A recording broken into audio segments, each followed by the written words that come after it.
गोपाळ पाटील यांच्या आरोपानंतर एकदाची काय ती चौकशी करून टाका असं आवाहन मनसे नेते अविनाश अभ्यंकर यांनी जय महाराष्ट्रशी फोनवरून बोलताना दिलं आहे.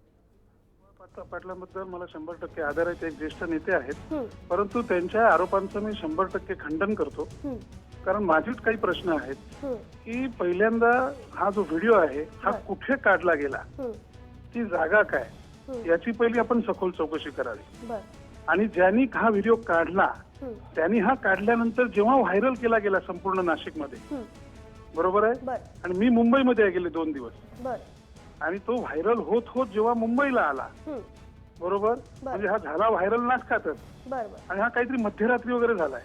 आणि त्याच्यानंतर एक जबाबदार नेता आणि पक्षाचा प्रवक्ता या नात्याने याची शहानिशा करण्याचा अधिकार मला वाटतं लोकशाहीने मला दिलेला आहे. आणि मी कुठलंही स्टेटमेंट काढलेलं नाहीये, हे पहिलं लक्षात घ्या. कळलं का? हे अत्यंत महत्वाचं ह्याच्यामध्ये आहे. माझे काही प्रश्न एवढेच फक्त आहेत की हे आत्ता घडलेलं नाही, कालही मला वाटतं परवाही काहीतरी असंच घडलं.